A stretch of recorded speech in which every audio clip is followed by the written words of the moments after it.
رات کتنی لمبی ہو جائے نا صبح ضرور ہوتی، یہ اللہ کا نظام۔ جب اندھیرا حد سے بڑھتا ہے تو اللہ صبح صادق کو لے آتا ہے، پہلی کا چاند نظر آ جاتا ہے۔ تو ہر رات کی سویر ہے، اس رات کی بھی سویر ہوگی۔ ہماری زندگی میں ہو جائے تو ہم بھی اللہ کا شکر ادا کریں گے کہ ہم نے بھی دیکھ لی کوئی صبح۔ ہم چلے گئے تو صبح نے ضرور ہونا ہے، اور ظالموں نے اپنے انجام کو پہنچنا ہے۔ فرعون نے کتنا زور لگایا کہ موسیٰ کو قتل کر دیا جائے، 70,000 بچے مار دیے۔ اس کے گھر میں پلا اور اس کے منہ سے نکلا یہی ہے میرا قاتل، نہیں مار سکا کہ اللہ کا غیبی نظام چل رہا تھا۔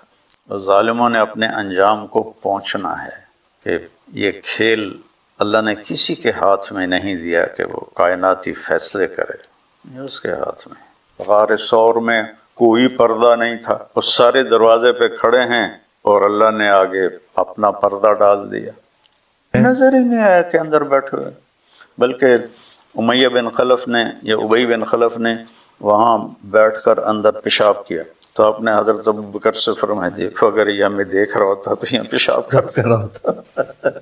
ہماری قوم میں چونکہ خیانت بہت چھوٹی سطح سے چلتی ہے اور اوپر بادشاہوں تک جاتی ہے، ریڑھی والا بھی خیانت کر رہا ہے، گلے ہوئے پھل ڈال دیتا ہے۔ میں نے ایک ویڈیو دیکھی، مجھے ہنسی بھی آئی دکھ بھی ہوا۔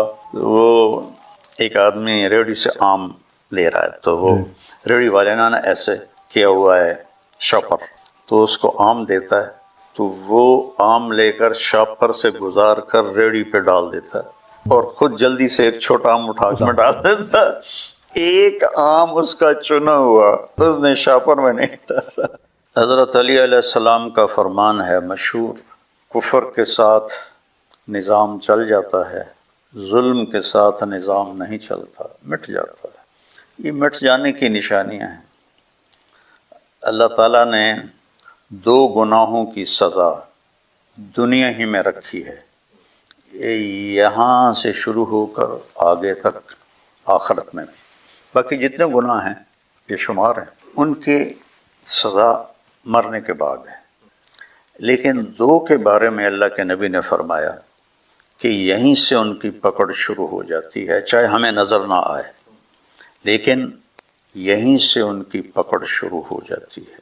ایک ماں باپ کو دکھ دینے والا اور ایک ظلم کرنے والا، یہیں سے کام شروع، دنیا سے شروع ہو جاتا۔ تو مظلوم کے لیے تو بہت بڑی تسلی ہیں امام حسین، ٹھیک ہے، ظالم کے لیے کیا تسلی ہے؟ فرعون، یزید ابن زیاد، وہ دیکھے تو صحیح کو اپنا حشر کن کے ساتھ کروا رہے ہیں، آپ دیکھیں نا ان کا حشر کن کے ساتھ ہو۔ میرے نبی نے فرمایا جب تم پر زیادتیاں ہوں گی، مدینے والوں سے کہا تو تم کیا کرو گے؟ کہا جی ہم تلوار اٹھائیں گے، اپنا حق وصول کریں گے۔ تو آپ نے فرمایا اس سے اچھی بات بتاؤں؟ کہا جی کیا؟ کہا صبر کر لینا اور حوض کوثر پہ میرے پاس آ جانا، سارا پورا کروا۔ تو یہ ہر دور کے مسلمانوں کے لیے وعدہ ہے۔ ظالم بڑا قابل رحم ہے، جو اس پر حال آنے والا ہے وہ اس کو پتہ نہیں کہ کتنی میرے رب کی خوفناک پکڑ آنے والی ہے۔ ظالم ہونے کے لیے کافر ہونا ضروری نہیں ہے، ظالم مسلمان ہے یا کافر ہے، ایک برادری ہے۔ اور مظلوم ہونے کے لیے مسلمان ہونا کافی، مظلوم ایک برادری ہے، چاہے وہ ہندو ہے چاہے وہ مسلمان ہے۔ اللہ مظلوم کی آہ کو سنتا ہے، عرش کو ہلا دیتی ہے، چاہے وہ کافر ہی کیوں نہ ہو، اور ظالم کے سجدوں کو رد کر دیتا ہے، چاہے وہ تہجد گزار ہی کیوں نہ ہو۔ حجاج روزانہ تہجد میں 10 سپارے کھڑے ہو کے پڑھتا تھا، اور اللہ نے اس پہ ایسی خوفناک بیماری ڈالی کہ وہ عبرت کا نشان بن گیا۔ اس کو معدے کا کینسر ہوا اور اس کے اندر اللہ نے سردی ڈال دی، تو اس کو اتنی سردی لگتی تھی کہ آگ کی انگیٹھیاں اس کے اتنی قریب کی جاتی کہ اس کے یہ بال جلنے لگ جاتے، پھر بھی وہ ایسے ایسے ٹھٹھرتا تھا، صرف ظالم ہونے کو۔ اور حکیموں نے ایک گوشت کا ٹکڑا لے کر اس کو دھاگے سے باندھ کر اسے کیسے نگل لو، تو اس نے نگلا تو اس کے معدے میں چلا گیا۔ تھوڑی دیر کے بعد انہوں نے آہستہ آہستہ آہستہ آہستہ اسے باہر نکالا، تو پورے گوشت کا ٹکڑا کیڑوں سے بھرا ہوا، کیڑے پڑ گئے تھے۔ ایسی عبرت کی موت اللہ نے قبول نہیں کی، ظلم کی۔ آپ نے عمر بن عبدالعزیز کو 5واں خلیفہ راشد کہا جاتا ہے، جو بنو امیہ میں عبد الملک کے بھتیجے تھے، عبدالعزیز کے بیٹے تھے۔ عبد الملک عبدالعزیز دونوں بھائی تھے۔ تو وہ فرماتے ہیں کہ میں نے خواب دیکھا کہ عبد الملک اور حجاج، ان کی آنتیں باہر نکلی ہوئی ہیں اور وہ آنتوں کے گرد ایسے چکر لگا رہے ہیں جہنم کی آگ میں، جیسے گدھا چکی کے گرد چکر لگاتا ہے۔ اور وجہ کیا بنی تھی؟ دونوں کا ظلم۔ عورت دنیا میں کافر ہو یا مسلم ہو، وہ قابل احترام ہے۔ عورت کو اللہ نے احترام دیا ہے۔ آدم علیہ السلام کو مٹی سے بنا کر، پتلا بنا کر چھوڑ دیا، اور وہ کتنے عرصے تک سوکھتا رہا ننگا، پھر اس میں روح ڈالی، پھر لباس پہنا ہے۔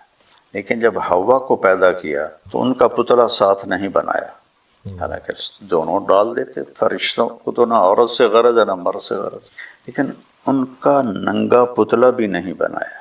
پیدا کرتے وقت سب پر نیند، آدم علیہ السلام کو سلا دیا، آنکھ کھلی تو بازو میں عورت بیٹھی ہوئی ہے پورے فل ڈریس میں۔ تو یہ عورت کی عزت اور احترام اس کی اس صنف کی وجہ سے یہ رکھا گیا ہے، چاہے وہ مسلم کی ہے اور چاہے وہ کافر کی ہے۔ تو ہمیں تسلی ملتی ہے نبی کے گھر سے۔ نبی کی بیٹیوں کے سروں سے چادریں اتر گئیں تو فرشتوں نے بھی آنکھیں بند کر لی ہوں گی، تو ہماری مستورات تو بہت بعد کے دور کی ہیں، ان کا حشر انہی کے ساتھ ہو جائے گا، تو کیا گھاٹے کی چیز ہے۔ مطلب ایسا ہے، لا تحسبن اللہ غافلا عما یعمل الظالمون، سبحان اللہ کہتا ہے ان ظالموں کو کہو کہ جو تم کر رہے ہو میں اس سے غافل نہیں ہوں۔ انما یؤخرہم لیوم تشخص فیہ الابصار، ایک دن تک کے لیے میں نے مؤخر کیا ہوا ہے جس دن آنکھیں پھٹ جائیں گی۔ مہطعین مقنعی رؤوسہم، اور ان کے سر جھکے ہوئے ہوں گے اور حواس باختہ ہوں گے۔ لا یرتد الیہم طرفہم، اور ان کی آنکھیں پھٹ چکی ہوں گی۔ افئدتہم ہوا، اور ان کے دل اڑ رہے ہوں گے، دھک دھک کر رہے ہوں گے۔ یہ تو پورا قرآن نے تصویر کھینچی۔ فلا تحسبن اللہ مخلف وعدہ رسلا، جو میرے وعدے ہیں رسولوں سے نہ سمجھنا کہ میں وعدہ خلافی کروں گا۔ ان اللہ عزیز ذو انتقام، اللہ تعالیٰ انتہائی طاقتور ہے اور انتہائی انتقام لینے والا ہے۔ تو یہ تو قابل رحم لوگ ہیں، چند ٹکوں کے پیچھے اپنی آخرت کو خراب کر رہے ہیں، کوئی بھی ہو، یہ قابل رحم لوگ ہیں۔ مرتے ہی ان کے ساتھ تباہی کا سامان شروع ہو جائے۔ میرے نبی نے فرمایا اگر مجھے ڈر نہ ہوتا کہ تم مردوں کو دفن کرنا چھوڑ دو گے تو میں تمہیں قبر کا عذاب دکھاتا، لیکن مجھے ڈر ہے کہ تم دفن چھوڑ دو۔ آپس کی نفرتوں کو بھلا دیں اور ایک دوسرے سے محبت کریں۔ اختلاف رائے اور چیز ہے، اور نفرت اور غصہ یہ اور چیز ہے۔ تو اختلاف تو اس کائنات کی فطرت ہے، وہ ختم نہیں ہو سکتا، لیکن اس پہ لڑائی کے اور نفرت کی آگ بھڑکانا بہت بہت نامناسب ہے، چاہے وہ مذہبی بنیاد پر ہو، چاہے وہ سیاسی بنیاد پر ہو، چاہے وہ کاروباری بنیاد پر ہو۔ اپنے دل کو نفرت سے پاک کریں۔ آپ نے فرمایا ایو اور الاسلام اوثق، اسلام کا سب سے مضبوط عمل کون سا ہے؟ تو صحابہ نے عرض کی نماز۔ آپ نے فرمایا نماز اچھی چیز ہے، وحسنۃ وما ہی بہا، وہ نہیں جو میں نے پوچھا ہے۔ انہوں نے کہا الجہاد، جہاد۔ آپ نے کہا حسن وما ہوا بہی، جہاد بھی بڑا عمل ہے، اور جو میں نے پوچھا ہے وہ نہیں۔ انہوں نے کہا روزہ۔ آپ نے کہا نہیں۔ پھر ان کا حج۔ آپ نے کہا وحسن وما ہوا بہی، حج بھی بڑا اچھا ہے لیکن جو میرے دل میں ہے وہ نہیں۔ تو پھر وہ عاجز ہو کر کہنے لگے اللہ ورسولہ عالم، پھر اللہ جانے، اللہ کا رسول جانے۔ تو آپ نے فرمایا اسلام کا سب سے مضبوط عمل الحب للہ ہے، اللہ کے لیے آپس میں محبت کرنا۔